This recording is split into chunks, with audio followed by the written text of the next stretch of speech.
Welcome to Human Risk, a podcast dedicated to the understanding of human behaviour as a risk. Here's your host, Christian Hunt. Hello and welcome back to the Human Risk podcast. On this episode, I'm exploring a dynamic we've all experienced at some point, the sense that we're ineffective, invisible, or inarticulate. In other words, that we can't influence things. My guest, Vanessa Bohns, is a social psychologist and professor of organisational behaviour at Cornell University. She's the author of a brand new book called You Have More Influence Than You Think: How We Underestimate Our Power of Persuasion and Why It Matters. The idea behind the book, which is obvious from the title, is that we often have far more ability to influence others than we might think. This failure to recognise a hidden superpower has two human risk implications. The first is that we miss opportunities. If we don't think we have any influence, we don't seek to make use of it. The second relates to how we interact with other people, and it's the fact that we don't recognise how we're influencing them and therefore potentially accidentally misuse our hidden powers. Both can lead to undesirable outcomes. In my discussion with Vanessa, we explore how she came to be interested in the topic and dive into some of the dynamics that drive our inability to understand our own influence. This topic is fascinating, and as you'll hear, Vanessa is great company. So please enjoy my discussion with Vanessa Bohns on influence. Vanessa, welcome to the Human Risk podcast. Thank you so much for having me. I'm thrilled to be here. I'm really excited about having you here, and I wondered if we could just start off by you talking about your area of research and what influenced you and inspired you to get into that. Yeah, so my main area of research is on asking for things and basically asking for help, asking for other kinds of things, even asking people out on dates, for example, or asking people to do unethical things. And I got into it when I was a graduate student at Columbia, and I was collecting data for this survey, asking people to fill out my survey.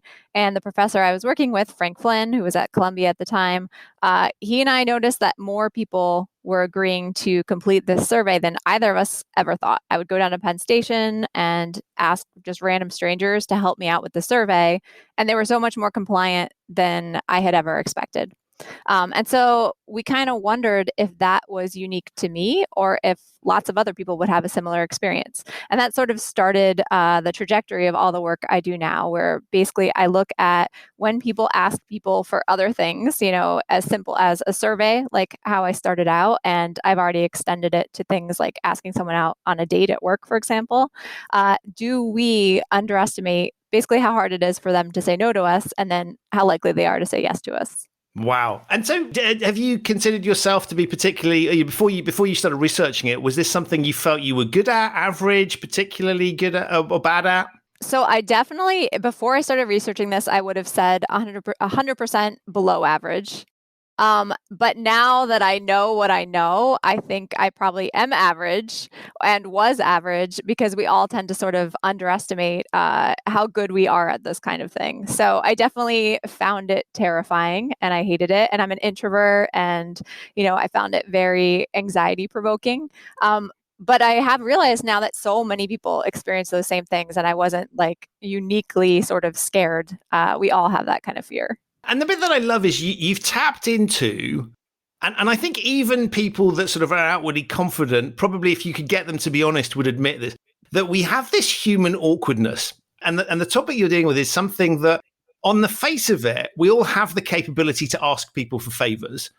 And yet, for some reason, we hold back, and there's a sort of social awkwardness which isn't in response necessarily to the environment or any great experience of that. We just think it's going to be awkward. And I'm fascinated, why is that? Why does that happen? Well, there's a few reasons. So definitely there's a lot of examples of situations that we think are going to be super uncomfortable and awkward, and we actually get in them and they're not so bad. So it's just, just chatting with strangers, for example, or asking them for something, or even giving them a compliment. So we have some research thinking where people think that it's going to be awkward to go up to someone and interrupt them and give them a compliment, like they're going to be annoyed to get a compliment or something. And so there's a couple of reasons why we focus on this awkwardness and kind of miscalibrate how an interaction is going to go. One of them is something called negativity bias, which I'm sure that you've uncovered before, where we basically just focus on the negative and have a longer memory for the negative and experience the negative much more intensely than positive emotions. And so when we are sort of imagining a situation, we recall times when it was awkward, right? And not all the sort of really comfortable moments in between. So we kind of focus on that negativity and assume that that's what happened and that's what's going to happen in the future. The other is something called egocentrism, where we're so focused on our own anxieties that we don't realize what the other person is thinking as well, and that they're basically not judging us as much as we might think they are and as harshly as we might think they are. And that takes us beautifully into the book, which is really looking at. I read it and I was fascinated by you're revealing that we all have a superpower. We all actually are much better at something than we tend to think. And because of these biases, we can find ourselves in positions either wielding far more power than we thought we had. And there's some upsides and downsides to that, but equally not recognizing when we do hold power. What was it that sort of triggered you into thinking, I'm going to write a book about this? Because it's when you read it, I was like, this is filling a gap. This is amazing.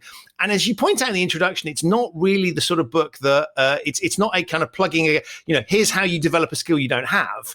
You've identified something that we all have built into us, but just don't recognize. What was it that prompted you to sort of address that?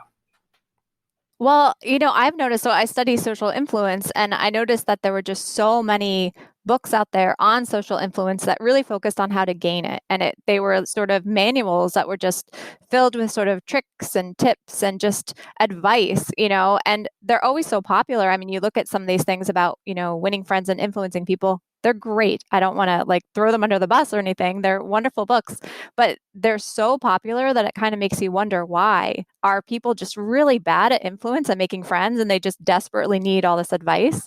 Or are they maybe underestimating how good they are at those things, and they think they need advice that maybe they don't actually need? And so in my research on social influence, I see all the time how much people do influence one another through very simple sort of ways, and not always through sort of the formal ways that we think of when we think of those influence books, where I'm going to make this formal attempt to influence another person, but in all these sort of subtle ways. And so I really felt like it was the latter explanation, that basically people were underestimating how good they were at influencing people and, socializing and making friends and doing things like this. And I really wanted to put that perspective out there, that really we don't need so many of these tricks. We actually are influencing people all the time. And if that's true, then we want to be aware of that so that we make sure that the influence we're having is the one that we want to be having. And there was an amazing lesson for me, which is this idea that you say, just show up. Right. The mere fact that you literally put it as the mere fact, and I'll paraphrase badly, so tell me if I've got this wrong, but it was basically the idea that even just being in a meeting, being present, having a conversation with someone, even if you don't feel like you're winning that, you have influence. Can you just talk us through that? Because I thought that was amazing. Sure. So this comes from kind of stringing together several different theories and studies that I've seen. One is that we tend to assume that other people are paying less attention to us and kind of wondering what's going on in our heads, less than they actually are. And so this is by research by a researcher named Erica Boothby, who's done some work on something she calls the invisibility cloak illusion. And basically the idea is that we walk through our lives kind of feeling like we're wrapped up in an invisibility cloak, right? We might have our headphones on and just be kind of going about our daily business and assume that no one's really paying attention to us, when in fact people are noticing us, wondering where we got our outfit, wondering what we're doing, wondering what's going on in our heads. And so we are noticed by people in ways we may not realize. And that means if we show up to a situation, people are noticing us, and then a whole bunch of other things happen when they notice us. They might imitate our behavior. We know that, people engage in a lot of behavioral mimicry of what other people are doing. They might tune their message to us. So there's research showing that basically, if I think that you believe something about a particular topic or you have a certain attitude, I'll kind of tune my message to fit what I think you believe. And so that in turn can affect the dynamics of a discussion. It can even affect what I eventually believe, because now I'm talking about it in the way that I think you want me to talk about it. So if I'm kind of looking around the meeting and noticing who's there, and I think, oh, this particular person who I imagine thinks this about this thing is here, I'm going to kind of shape the discussion to fit what I imagine that person's thinking. And that can change the entire discussion only because you're there without you ever kind of saying a word. Which is an incredible superpower. And it really struck me that your traditional logic would be people who sit in meetings and don't say anything are not contributing. But that's a really interesting example of where actually we wield quite a lot of influence. And you could say that actually just sitting there silently is it's a very, very serious contribution. I think often we tend to assume that we need to shout loudly to be heard. But actually, there's the clue that actually just silence and just your physical presence is there. That's an incredible thing.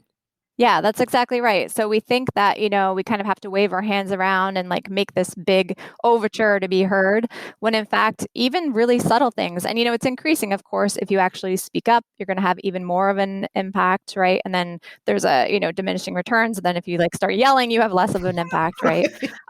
But we feel like we have to have something really brilliant to say to make an impact, when in fact, sometimes just being present, right? Actually showing up can make an impact, and just saying some, simple words can have an impact.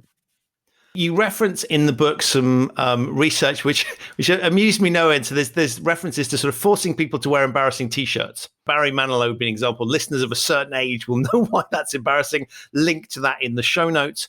And people worry that they're going to be spotted, that people will notice things about us. And so if we are very, very self-conscious. So on the one hand, you've got this degree of awareness that we think we have a huge influence. On the other hand, as you've rightly pointed out, sitting in a meeting silently doesn't feel very powerful. And yet, as you've outlined, it is. How do we square those two things? That on the one hand, we recognize we have influence. On the other hand, we think we don't.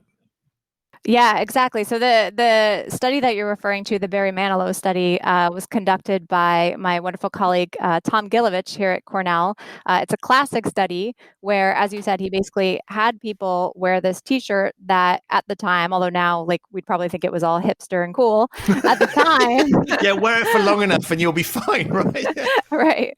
At the time, wearing a Barry Manilow T-shirt would be sort of embarrassing and people would feel self-conscious about it.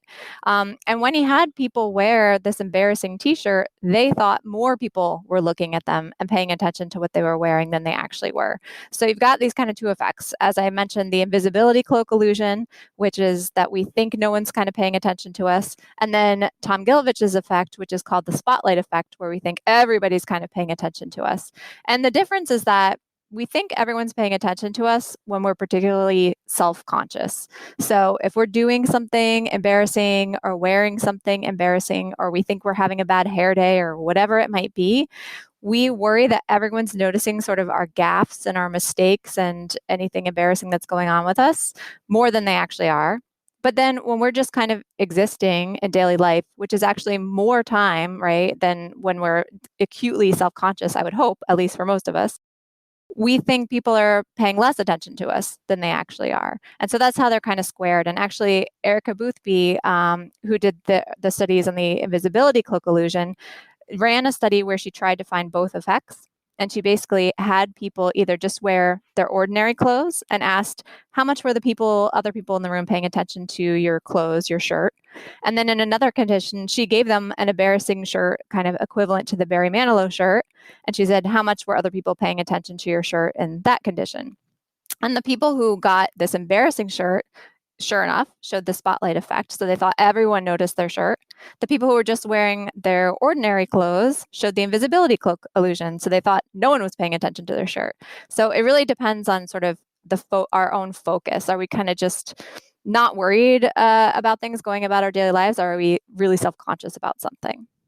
I want to sort of shift to the opposite side of this superpower as we move the conversation. So on the one hand, there's we don't think we can influence anything. The flip side of that is that we very often have lots of influence that we're not personally aware of. And you talk in the book, you have lots of examples of where a boss asking out a subordinate out on a date the influence, they will assume, well, I've given them a choice, but actually they've had a huge amount of influence. So it can have some very, very negative consequences. Can you talk a little bit around how that works? Yeah, so if we are unaware of how much influence we have, that means there are all sorts of opportunities we might miss out on, that we might not ask for things that we could get, right? We might not, speak up when people would actually listen. We might not show up because we think no one's going to pay attention. On the other hand, if we think that we have less influence than we actually have, we might just blurt things out, not thinking about it, and assume, people either won't pay attention or, will come up and decide, make up their own mind about something if we're not sure about it and we're just kind of spouting things. And as you said, it could also be so in the cases, as I said in the beginning, where people are more likely to agree to things for us than we think. And it's actually because it's harder for people to say no than we tend to realize. That means if we ask someone for something that maybe they would rather not do or feel uncomfortable doing, they may feel even more uncomfortable saying no, and so therefore go along with things that they would really rather not. And that's particularly problematic when you're in a power position over somebody else, right? So when you're in a position of power, it's even harder for people to say no to you. But it's also a period of time when you're particularly bad at recognizing how hard it is for someone to say no to you. So for example, there's research showing that people in positions of power are worse at perspective taking. They're less likely to sort of spontaneously consider what's going on in somebody else's mind. And for that reason, they may think, if I'm going to ask you something and you don't want to do it, you'll just say no. If I ask you out on a date and I have power over you, if you don't want to do it, you'll just say no, right? But what we see in our research is that that's not really the case. And so this is incredibly dangerous if we look at sort of human decision making, because you may have in organizations, you'll have junior people who don't realize they can influence things. You'll have senior people who will misjudge the dynamic. That's incredibly dangerous. Yeah, exactly. And you wind up with situations where, people in positions of power, they kind of present their opinion and assume that other people, if they have a counter opinion, will speak up. Right. But we see, first of all, that people are less likely to speak up than we think. And on the other hand, that we're more likely to think if someone had a counter position that they would speak up. Right. So you get these kind of miscommunications, and really it kind of leads to fewer voices that are kind of engaging in the decision making. Is this dynamic getting worse? I mean, I could think of lots of things happening now, whether that's digital communications, people not being in the same location, some of the other societal dynamics. Is this something that's shifted over time, or is this a sort of human fundamental that's been there for a long time? Yeah, it's a good question. I think that a lot of the underlying sort of dynamics are pretty consistent over time. A lot of them are based in things like embarrassment, which is kind of always there, right? And underestimating other people's concerns with embarrassment. But certainly there are differences when we look across different communication media. So there are differences in face-to-face versus email, even versus like Zoom and the phone. So for example, we find that these same effects where people are more likely to say yes to you than you think actually don't replicate when you email someone. Right. So if I ask you face to face, I underestimate how likely you are to say yes. If I ask you over email, I do the opposite. I actually overestimate how likely you are to say yes. So you definitely get these flips sort of depending on the communication medium that you're using. And have you got a sense of why? Is there's something unique about that direct human interaction that makes us more influential / susceptible? Is that what drives that? Yeah, so there's a few things. There's a lot of differences between, in-person and mediated communication. And one of them is, of course, for example, you're actually seeing someone's face in one case, and it's really hard to say no to someone's face. At the same time, seeing someone's face makes them kind of more trustworthy, and you feel more connected to them. So there are all these things that kind of make you more open to influence when someone's face-to-face with you. Another one is that it's synchronous when you're face to face. So you're basically communicating in real time. And that means if you want to say no to somebody, you have to come up with the words right then and there, right? You have to figure out like what excuse am I going to make? How am I going to let this person down? And that's not always easy, especially if you don't have like a prepared sort of script or you're not used to saying no all the time. And over something like email, you don't have to say no to someone's face. You're not getting all those cues that make you feel connected and trusting of the person. And at the same time, you have all the time in the world to craft the perfect response to let them down, and come up with an excuse that you feel good about. So it's just so much easier, not to mention that you could just ghost someone over email in a way that you can't face to face. Another part that we tend to forget. But yeah, it's funny because when we ask people, it seems obvious when we think about it, but when we ask people which they think will be most effective, they actually don't see a difference between asking face-to-face or over email. In fact, a lot of people think, well, over email, I can make my point really clearly. I can lay out all my arguments, and also it feels more comfortable. We don't have to go ask someone face-to-face. But in fact, there are these actual huge differences that we don't really realize. And that's really interesting because that's a sort of logical thing. And, sort of logically, it would seem better that I will make an eloquent argument in writing and that will be persuasive. But actually, it's the emotional, as you say, the face-to-face piece that's more effective. And I think that's a really interesting example of human beings behaving in driven by emotion as opposed to being driven by logic. Yeah, absolutely. There's just something about and people have argued there's a theory called media naturalness theory, that it's basically just, we're evolved to interact with other people in person, in small groups, in these situations. And so that's what our emotions respond to. That's what we respond to. And so the more mediated and sort of distant we get from that, the less it triggers those kinds of reactions. And as we look at society and some of the sort of challenges that we're facing, and whether that's climate, whether that's some of the sort of other social issues, my sense is, and again, I'm very conscious it's perception, is that we're at a time now where there are lots of people trying to affect change. And so I think what you've written is very timely in terms of influencing that. If we were talking to them, how would you be advising people in that space to exercise their influence? Yeah, there's a lot of different sort of things to consider. One thing that I like to make a point of saying is that we often think that other people's positions are further away from our own than they often tend to be, right? We think that if we're going to go and ask someone for something or try to convince someone of our perspective, that we're starting really far apart, or that their default is a no, or to be uncooperative, or to push back. And in many cases, people are more open to hearing our perspective or doing things for us than we tend to think. And so I'd say starting from a place that, maybe this person would be open to hearing what I have to say. And that can lead you to use more effective tactics for influence then. So you're not going to come out, if I think you're not going to listen, I might come out and try to shout at you or just be overly assertive, and that never works, of course. And then on the other hand, if I feel like you're open, I also might be more direct. And so, there's the other side where it's like I'm way too meek and I just kind of hint at my position, or I just don't bring it up at all. And so there's kind of the sweet spot if it's like, I believe that you might be open to this, so I'm not going to come in super aggressive. I'm also going to be clear about what I think. And that's kind of the sweet spot, I think, for trying to influence people, especially in a one-on-one sort of context. And has it changed your approach to things? Have you found yourself consciously, and I guess so, yeah, it must feed through into how you operate the world, but I'm intrigued as to how all of this research has changed you as a person and how you look at things.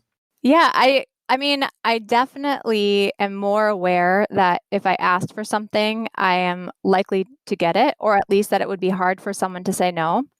And a lot of people think that that means I must ask for things all the time now, but in fact, it means that it means more that she's going to ask for something. Do people avoid you? She's going to ask for something. And here's Vanessa. Right? She wants something.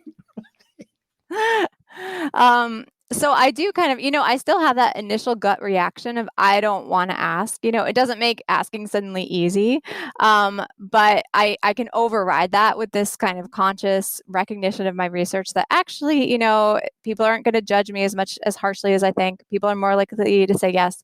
Sometimes just knowing that is enough. And there's actually research showing that knowing you can get support in many cases is as good for sort of our mental health as actually getting that support. And so that it's changed in that way where it's like, if I really needed something, I'm pretty sure someone would agree.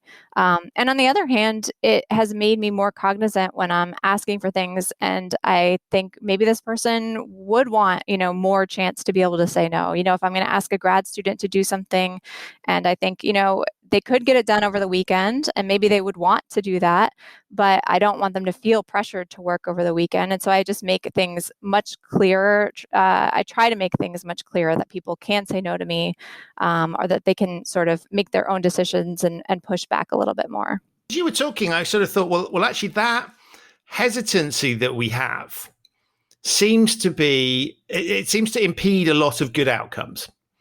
And so I wondered, is there have you got any thoughts on why is that hesitancy useful to us? Because I'm always conscious when we look at why we behave in a particular way, there's very often a reason somewhere along the line we've evolved and this particular attribute exists for a good reason that may not be valid nowadays or may not seem valid, but I'm intrigued as to why. Is there any good reason for that hesitancy that you've seen? Yeah, that's a really interesting question. I mean, the hesitancy, right, it comes from, if we were to look at, even just at a very visceral emotional level, it's a lot of embarrassment and potentially shame and guilt. And all of those are moral emotions. And the way that people describe moral emotions is that they really evolved to bind us to other people, to sort of keep us socially connected. So I feel guilty when I've harmed someone else of the group, and it encourages me to try to reconcile with that person or with the group. I feel ashamed, when I feel like I've done something really wrong, and that causes me to kind of go away from the group and think about what I've done and show them that I really, care. And embarrassment is kind of similar. It makes me, blush and show the group that I care about their opinion. And so they want to come and kind of embrace me. And so all of those kinds of feelings go into asking. We feel guilty for imposing on someone. Sometimes we feel ashamed for not being able to do something ourselves. We might feel embarrassed for kind of revealing that we don't know something.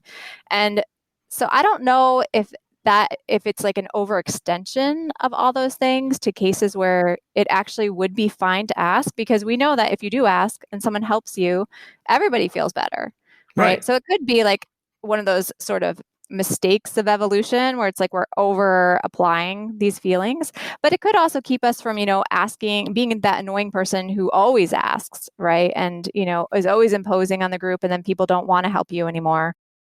So I'm not really sure, but it's definitely an interesting question. Because I was struck by you tell there's a lovely little anecdote about your husband and Halloween, and something that happens to him sometime. I'll let you tell the story because I think it's a really interesting illustration of how this is this dynamic can be quite debilitating, not just in the moment, but actually has quite a longer term impact. I wonder if you could just tell that story and then just reflect on it. Yeah, so I tell this story because every Halloween I have to hear this story.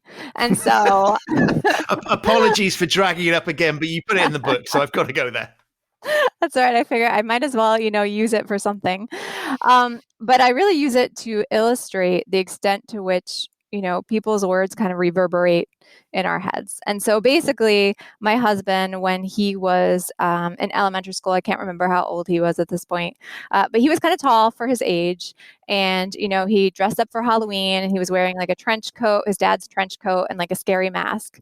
And he went trick-or-treating with his friends. And he was still, I think, within their age range of where that's, makes sense to still be trick-or-treating.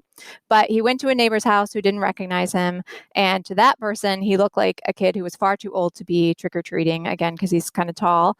And so, he said something like, I only give candy to kids, and kind of wouldn't give him the candy. And then he like moped home and never went trick-or-treating again and was really sad about it. And now like every Halloween trots out this story and it doesn't want to go trick-or-treating and just wants to stay home and like hand out the candy or something.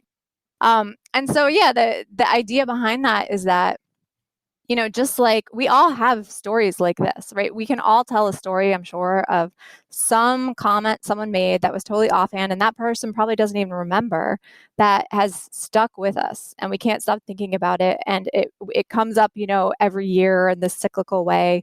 It might make us doubt something. It might make us happy, right? We might have a story about someone who complimented us, and it always kind of makes us feel warm and fuzzy when we remember it.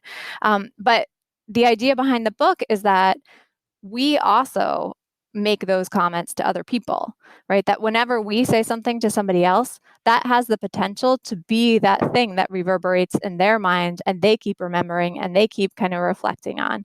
And so it's kind of a call to be cautious about the things we say and just kind of aware that the things that we say land on other people's ears may be heavier than we tend to realize. I thought it was interesting as well because the construct of Halloween is quite fascinating. Because that is permitting people. I mean, there's interesting dynamics. There's a sort of the trick bit is a slight threat as well, which I find a sort of fascinating addition to the. But you're basically allowing kids to go and ask for something. You've created a construct where that's permitted. Implication, I guess, being that for the rest of the year you mustn't ask that, right? But you're allowed to do it within this particular contract. So there's a really interesting example of something that's been built up that probably in of itself reinforces the idea that we shouldn't ask for things. Because the only time we're allowed to do it is that specific occasion. Yeah, that's funny. I never really thought about it like that. There are these sort of formal, like now it's okay to ask and everyone feels okay with asking. So like Halloween, another example I use a lot is Girl Scout cookies, or I don't know what you guys in Canada, they're Girl Guide. Is there like an English version? Yeah, exactly. We have exactly cookies? The same thing. Okay. But basically it's this other case. And I think, from, knowing Girl Scouts and, being a brownie and things, I know that it's still really hard to do the ask, to like go up there and make that request. But there is some sort of like formality to it where like, this is an occasion where it's okay to ask. And that's interesting because we kind of make these situations where it's like, okay, it's okay to ask for this or that any other time maybe feels like wrong. Yeah. And it also struck me that there are times when we're encouraged as sort of you go to a lecture and there's any questions at the end. Now, clearly, if you're the lecturer, you don't want to be interrupted throughout. There's a sort of logical reason why you might want that. But we do seem to have structures that kind of go, now you can do that. And for the rest of the time, keep that to yourself. And as I was reading it, I sort of thought, I wonder if many of the structures that, and I was thinking about the way we run meetings and the way it's hierarchies and structures that sort of don't help the dynamics that you're exploring, because we are conditioned, the kind of know your place logic and don't speak. And yet on the one hand, when people get adult, we want people to whistleblow, we want them to speak, we want them to speak out because that's a good thing. And yet quite quietly, do we actually? And I wonder whether your thoughts on constructs, actually social constructs and organizational constructs that maybe don't help this dynamic. Or more, maybe even, let's be even more sinister, are intentionally designed not to facilitate it? Yeah, that's a great question. And, I've seen this in a few different contexts, from meetings to talks, as you said, like lectures and even office hours, that there's this sense that we say, any questions? And lots of times there's silence and people don't necessarily feel open. So like with my office hours, if I say, if you have any questions, just come by my office hours, and no one will show up, right? Absolutely. Like it's just dead. And so many people have that experience. And same thing in like meetings and things like that. And especially, as you said, when there's power dynamics, when like the most powerful person has their point, makes their point, does anyone disagree? Who's going to disagree if you just kind of made your point? So I do think that there is value in formalizing question asking and voice and things like that. So for example, in meetings, we so often will say, does anyone have a comment? Or are there any questions or ideas? Instead of kind of maybe doing a round robin, going around the room, each person gives their thought. What are you actually thinking? Kind of give people this structure to speak, as opposed to leaving it up for people to overcome their insecurities and speak up. And that's actually something I do with my office hours. So I learned pretty early on with teaching that people were not going to come to office hours voluntarily, or just a couple people would, and not the people who always needed it the most. And so I started doing these audits where it's like, if you were below a certain grade, I had you come in and we talked, and I had you ask your questions. And I thought that my students would be annoyed at it and feel like they were being punished somehow. But right, because that sounds like come see teacher. Yeah. Because you're a recidivist, or there's some, this is bad news, you need to come and talk to me and explain yourself type logic. Exactly. And I thought that they would experience it like that, even though I kind of phrased it in this way. We're going to work on, how you can improve going forward, blah, blah, blah. I tried to make it very like growth mindset-y. But the first couple times I did it, I really thought that that was the reaction I would get from students, that they would come in like with their tail between their legs and kind of be upset about it. I'm just terrified thinking about it. Yeah. Experiencing. The crazy thing though is that they love it. Like it's one of the most positive pieces of feedback I usually get when I teach is that, oh, the professor actually took an interest in my performance, and then I came in and we had a talk about it, and it really did improve. And I always follow up with them after and say, how does it feel like on the next exam, etc. So it's clear that it's not about what you did and what you did wrong. It's about, we're going to try to improve for next time. But yeah, I think we tend not to want to do those formal things. We feel like people don't want to be put on the spot. People, don't want to have to come in and talk. But sometimes people need that boost, I think, because they won't overcome their own insecurities and either ask for help or voice their opinions without sort of someone higher up kind of extending the hand to get them to speak. Right. And it's one of the things I've learned in talks is the subtle difference between any questions and what questions do you have? Simple distinction being the former says, are there any questions? Well, there might not be any. What questions do you have? Frames it as, I know there are going to be some. And therefore we've cleared the hurdle of, go ahead and ask them. And it's fascinating. Yeah. Just that small thing makes a massive difference. And I'm really struck as you're talking that we have to think very, very consciously, much more, I think, than is probably natural to us, around what are the downsides of the structures that I've created that are there already, and how might that be impeding people not getting the best out of them. And there's quite a lot, as you specialize in this and you've had to think about it. So I'm struck really that this is something that on the face of it sounds really simple. And yet, actually, we really ought to give better thought to as we go through, because if we don't, we're missing huge opportunities. Yeah, I agree. And, I love that rephrasing too of, what questions do you have? Another thing I've seen that's worked in certain talks that I've been impressed with. So when I was at the University of Toronto, they had a lecture series in the psychology department there, and no one was allowed to ask questions until the more junior students asked a question. So it was like, and no faculty were allowed to ask, no professors. The students got to go first. And so they had to come up with something to get the discussion started. And it also meant that, they knew that they were going to speak up and they were going to have space to speak up. Otherwise, the faculty are like jumping in with a million questions.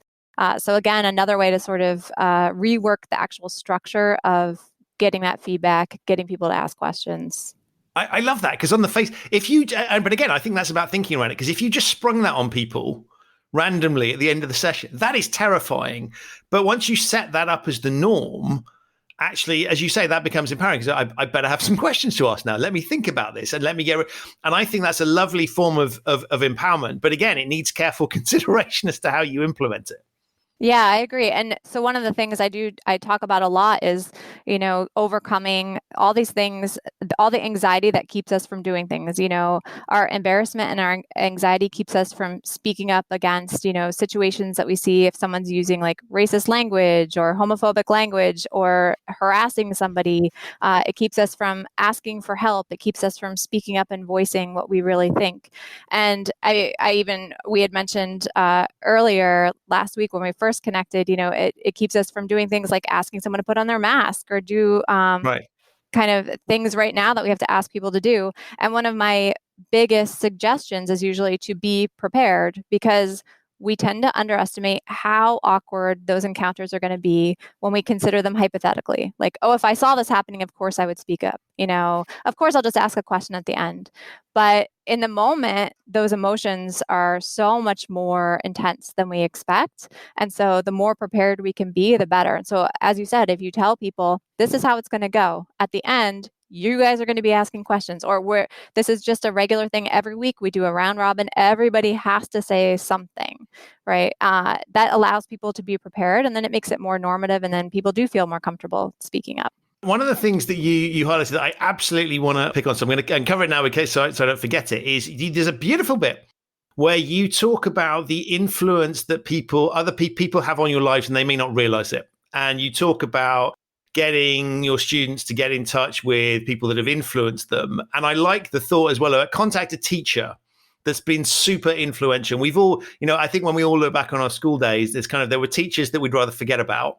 And then there were some that had tremendous influence, and you may not realize it until years later. And you had this beautiful idea of you should let them know, because otherwise they would have no way of knowing. And I thought that was a really lovely idea. Can you just talk a little bit about that? Sure. And I should definitely say that it's not my idea. It's Amit Kumar's and Nick Epley's. So I don't want to take credit for their beautiful idea. But it is this idea of expressing gratitude to people who have meant something to us and who have impacted our lives. And the fact that people, when you ask them, they tend to say that they don't do that often enough. So if you say, do you think you express gratitude to the people who really impacted you enough? They'll say, no, I really should do that more. But then if you ask them, what if you wrote them a letter? How good would that letter make them feel, expressing your gratitude? We tend to underestimate just how good that would make somebody else feel. We think, we'd probably phrase it awkwardly. Maybe it would kind of annoy them. Maybe it would just be like they wouldn't really care. When in fact, if you're on the receiving end of a letter like that, this letter kind of explaining, someone's gratitude for something you've done, even if it's awkward, even if it's, not perfectly written, it means so much to the recipient. But we tend to forget that when we're the ones writing something like that or expressing something like that. So it's very similar to giving compliments, right? We think someone else might be bothered by a compliment we're going to give them. We think we're going to express it really awkwardly, but in fact, it just feels really warm and fuzzy and good when you're on the receiving end, but we forget when we're on the giving end. And which again is strange, because we would sort of think, if you put yourself in their position, you'd be thinking, well, that'd be a nice thing to do. If I was a teacher and I got a letter from someone 30 years hence, telling me how I influenced it, that would be a nice thing to do. And yet, again, there's this resistance. We kind of hold back and we make up. It's almost like we tell ourselves stories about how it's going to play out. Yeah, absolutely. And those stories. And the funny thing is, what amazes me about this, and as I was reading the book, I was reflecting on it and say, this is something that it takes a heck of a lot to unlearn some of this stuff. Because we have experience, if we do that sort of thing, obviously there is a strong likelihood that somebody's going to appreciate the effort that we've gone to. And providing we genuinely mean it and we say nice things, then people are going to, and yet we still see that little voice that says, don't do this, takes quite a lot of dislodging, even when we've had the experience of it working. Yeah. And I think, so there's a few things. There's the things we talked about sort of at the open, the negativity bias, right? I'm so focused on the potential for awkwardness and any negative thing that might happen. The egocentrism, I'm just really bad at, getting myself in someone else's head.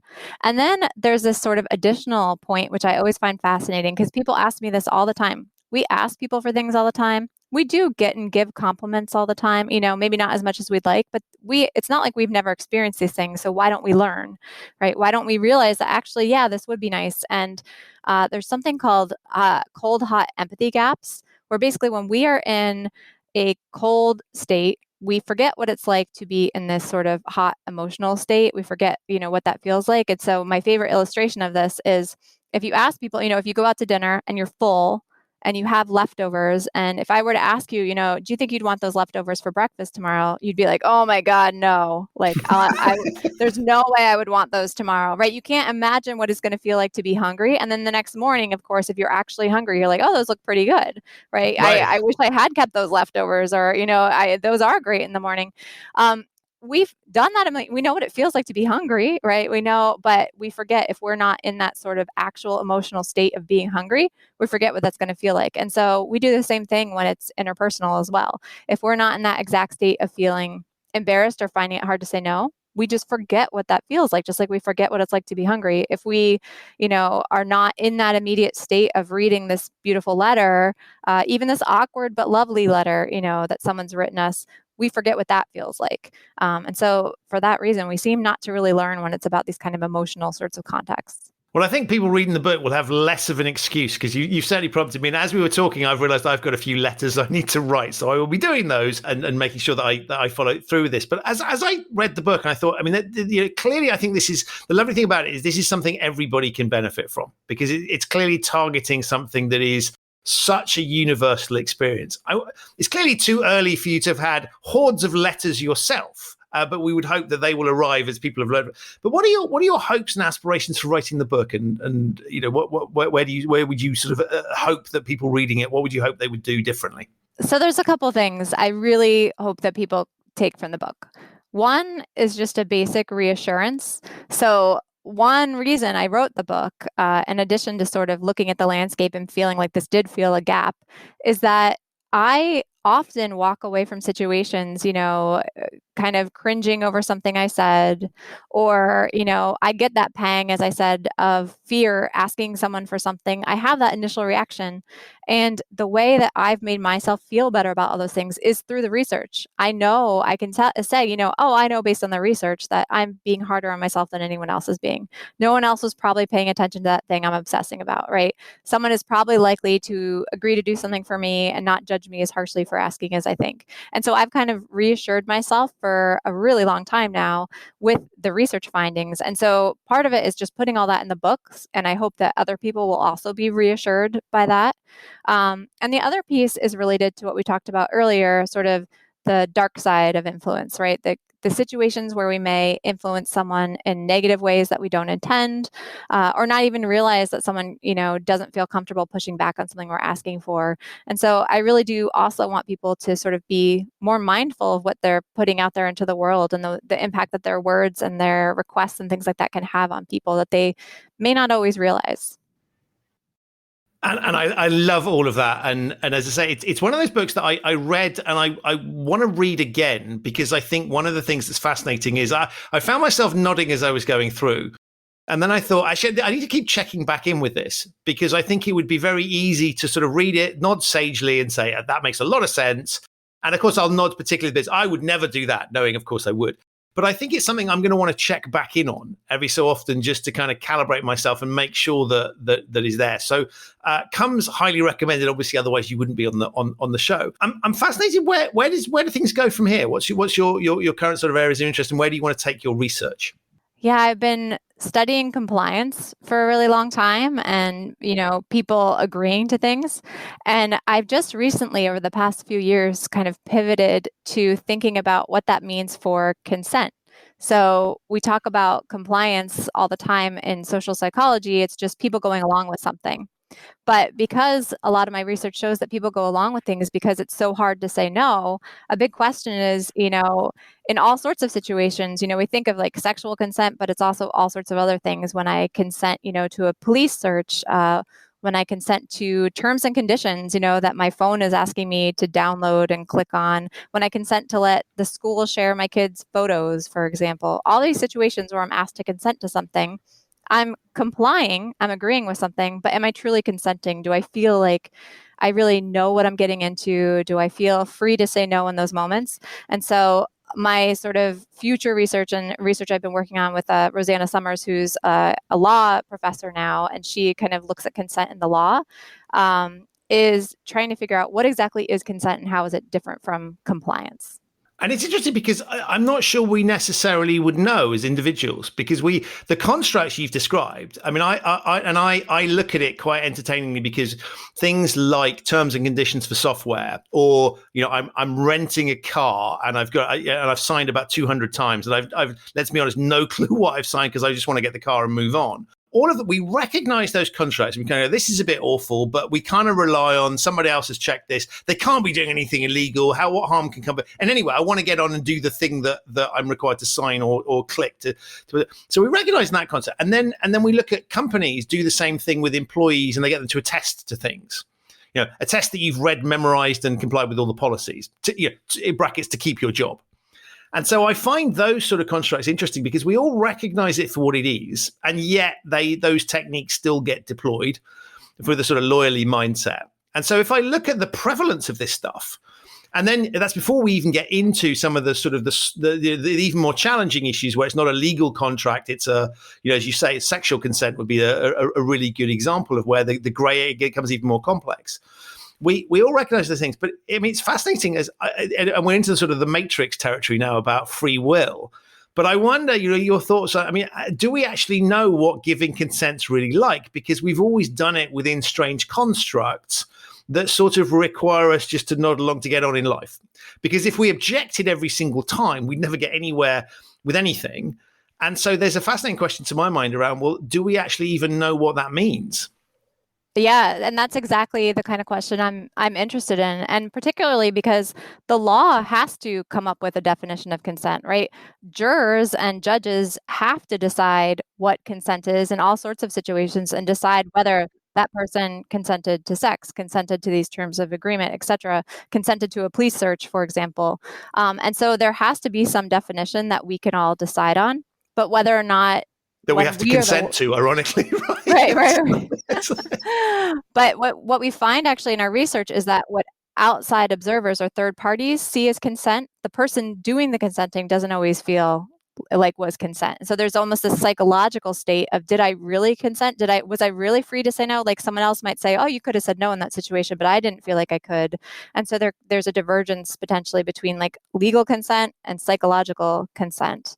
And the other thing, as you were talking about the terms and conditions, it's so true. People just click, we don't even read anymore these boilerplate terms. But there's been some interesting work by Tess Wilkinson Ryan, who's looked at what happens after the fact. So I click on these terms and conditions. Sometimes there's unfair terms and conditions that you could legally challenge, right? But if I've clicked on that, I think I can't. I somehow think that I've given up my rights to challenge unfair terms and conditions, but that's not true.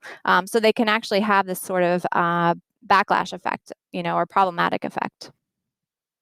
It all comes, but that's another example of that sort of awkwardness and our presumptions of how things are, and almost, I'm really struck by there's a theme to what you say, which is, how do we really optimize human thinking? How do we make people, how do we build a society in a world that's fairer, that allows people to express what they think, that allows people to go along, to feel more comfortable. And that points into areas of equality, that points into just sort of, mental health. I mean, there are a ton of things that you're picking at here. And as you sort of start to say, you point it's, and I love these sorts of conversations because they're kind of obvious things. And then you pull them out and you go, we should look at these. And you go, oh, wow, that's it. I hadn't thought about the fact that I'm going along with this. It really comes down to the fundamentals of our rights and what it means to live in a democracy. And you're really opening up some very, very big, fascinating subjects that for many people, they would sit in the too complicated to think about box. But it's fascinating in terms of sort of, how we live and how we go about things and what that means for us and our sense of the world that we're in.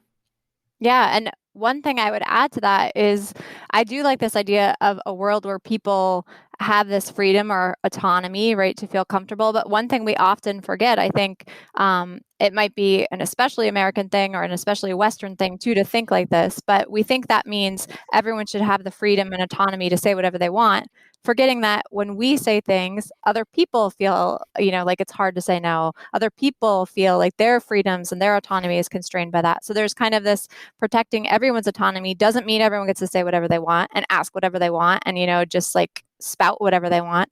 It's more complicated than that because everything we put out there is impacting somebody else. And I mean, you raised the issue there of different cultures. And have you done? I mean, there's enough to be looking at within just the sort of the Western world or the American world. Have you looked sort of cross culturally at this and started to address that, or is that a whole new area that would warrant exploring once you've even sort of got a handle on the world that you know? Yeah, actually, I have looked at this, and that's one of the reasons I kind of know that there are cultural differences even in our studies. So a while back, I think it was even 10 years ago now, when we ran some of our early studies, we did a variation in China and Beijing, and then we compared it to a variation in New York City. And we basically did the same study where we had our participants go and ask people to complete a survey. They just went up to people and said, will you fill out a survey? They guessed how many people would agree, and then they kept track of how many people actually agreed. And we found in New York, this has been replicated many times, that people think that people are much more likely to say no to them, much less likely to say yes to them than they are, right? So they think they would have to ask 20 people to get 5 to agree. They actually have to ask 10.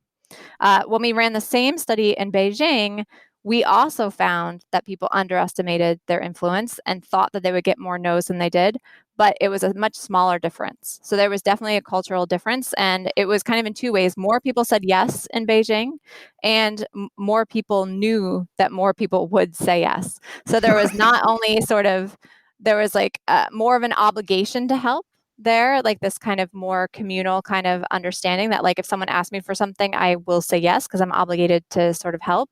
But there was also more of a cultural awareness of that. I think in the US and in Western cultures, there's this idea that like if someone doesn't want to do something, they'll just say no. They just won't do it because we're rebels and we're independent and we're individual. And there's more of an understanding in more Eastern cultures that actually there is a sense of obligation and people will do things that maybe they don't even want for the social good. I mean, that's nicely. You could frame it another way, which would be to say more compliant. Yeah, which would be a sort of slightly more negative framing on it. But I mean it all comes down to the way that we perceive the world, and the way then we perceive other people's reaction to the world. So we've got this sort of double mirror effect that you've talked about. I think that is. It blows my mind slightly to even start to think about how we handle it. So I'm glad it's you and not me looking at this. It is very interesting, again, around the language that we use. And we've talked about compliance and consent. And those both have positive and negative traits associated with them. Many listeners to the show will work in compliance. And as they will also know, I hate the word because I think it has all sorts of negative connotations. But there is this fascinating double lens that you talk about there, which is sort of, what we feel, but then what we think other people will feel. Yeah. And part of it is simply by, nature of like how we're built. We look out at the world through our own two eyes. And when we look at the world, we don't see ourselves, right? We can't see ourselves. And so we're so aware of what other people are doing that's impacting us, the things other people are saying to us, the things other people are saying to one another. And we just don't see as easily unless we really make an effort to sort of get out of our own heads. But we don't sort of naturally see what we're doing that's impacting other people and sort of our own role in a situation. And so that's why one of the things I often suggest, to be more mindful of our influence is to find ways to get out of your head. Like picture the scene as a third party, see yourself and the things you're saying that someone else might be reacting to. And that is one way we can sort of be more aware of the way that we play into these dynamics as well. Love it. What a fabulous note. I could keep talking to you forever, but I'm very, very conscious of time. So Vanessa, firstly, thank you so much for the research you've done, because I think it's really enlightening. The book is phenomenal and comes thoroughly recommended. So I'm going to put links in the show notes to that. I'm going to put links to your research and to your social media accounts, which are absolutely worth following because there's some gems in there that regularly come across. But above all, I just want to say thank you so much for being an amazing guest on the podcast. Thank you. This has been such a pleasure. I really appreciate it. So that's it for another episode of the Human Risk Podcast. My enormous thanks to Vanessa for appearing and to you for listening. To find out more about her research and book, You Have More Influence Than You Think, have a look in the show notes. There are links to both of those there. If this is your first time listening to the Human Risk Podcast, welcome. You can subscribe wherever you get your quality audio content. It's available on all of the major podcasting platforms. To find out more about Human Risk, the work that I do with my clients, and to sign up for the Human Risk newsletter, visit human-risk.com. I'll be back with another episode of this show very soon, but in the meantime, stay safe, use your influence wisely, and thanks for listening.